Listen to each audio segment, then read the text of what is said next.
এত দাম দিয়ে সেরেলাক্স বাইরে থেকে না কিনে আনা থেকে বাড়িতে এভাবে সেরেলাক্স বানিয়ে নিজের বাচ্চাকে খাওয়ানোটা অনেকটাই ভালো আমার মনে হয়। আমি আমার বাচ্চাকে এভাবেই নিজের হাতে সেরেলাক্স বানিয়ে খাওয়াই। আমার এখন 1 বছর হয়ে গেছে আমার বাচ্চা, কিন্তু আমি তাকে এভাবে 6 মাস বছর জুটার আগে 6 মাস বয়স থেকে আমি খাওয়াই। এখন ওর 1 বছর বয়স।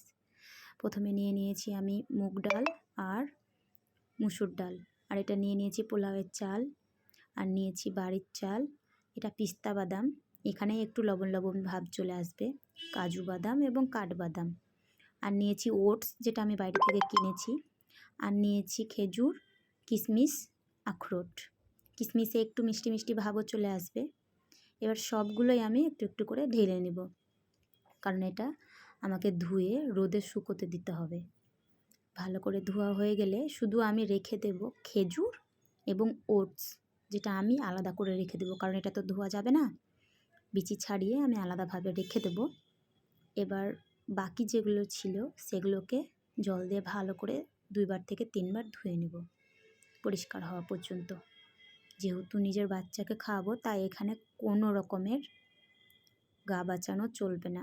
ভালো করে ধুয়ে নেওয়ার পর এটা আমি একটা কাপড়ে ঢেলে দিয়েছি, কারণ আমার বাচ্চার আজকে একদমই শেষ হয়ে গেছে, আমাকে আজকেই খাওয়াতে হবে করে। আর আমি এটা নইলেও দিনে 2 বার দিই। কাপড়ে দেওয়ার কারণ হচ্ছে যাতে কাপড়ে একটু শুষে নেয় জলটা, আর রোদ্রেও ভালো করে শুকে যায়। রোদও খুব পড়েছে আজ। আমি ভালো করে ছড়িয়ে ছিটিয়ে দিলাম যাতে শুকিয়ে যায় খুব সুন্দরভাবে। শুকানোর জন্য এবার আমি নিয়ে যাব আমাদের বাড়ির ছাদে। খুব সুন্দরভাবে ছিটিয়ে ছিটিয়ে নেওয়ার পর চলে যাব ছাদে। আমাদের বাড়ির ছাদে খুব রোদ, আজ প্রচুর রোদ, তার জন্য ভাবলাম না আজই বানাতে হবে। আমি ছাদে এবার শুকোতে দিয়ে দিলাম। মোটামুটি 1 ঘন্টার মতো শুকালেই হয়ে যাবে। আজ যা রোদ মানে বলে বোঝাতে পারবো না। এই যে শুকোনোর পর দেখেন সুন্দরভাবে শুকা হয়ে গেছে, একদম খটখট করে আওয়াজ আসছে। এবার নিয়ে নেব কড়াই। কড়াইটা গরম হয়ে আসলেই সেখানে সব দিয়ে দেব, শুধু খেজুর আর ওটস বাদে। এগুলোকে ভালো করে আমি ভাজবো, অনেকক্ষণ ভাজতে হবে, মোটামুটি 15 মিনিটের মতো আঁচ কমিয়ে। এবার দিয়ে দেব ওটস, আর ছিল খেজুর যেটা বিচি ছাড়ানোই ছিল।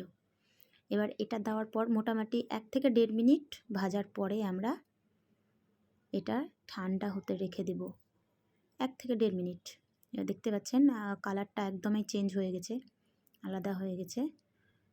এবার ঠান্ডা হয়ে যাওয়ার পর মিক্সির জারে আমি নিয়ে নিলাম। বড় মিক্সি ব্যবহার করেছি যাতে এটা আস্তে আস্তে আমি পিষিয়ে নিয়েছি। দেখছেন একটু দানা দানা হয়ে থাকবে। এটা দানা দানা হয়ে থাকার কারণটাও আমি বলছি। নিয়ে নেব একটা বাসনে জল, আর সেখানে আপনি একটু পরিমাণ মতন দিবেন, অল্প দিবেন, কারণ এটা ফুলবে। যখন আমরা গ্যাসের ফ্লেমটা একদম লো ফ্লেমে রাখবো, তখন এটা হালকা হালকা নাড়াচাড়া করতে করতে এটা ফুলে উঠবে।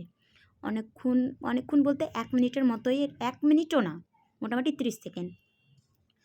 আমার গ্যাসের হাই লোটা একদম লো করা আছে।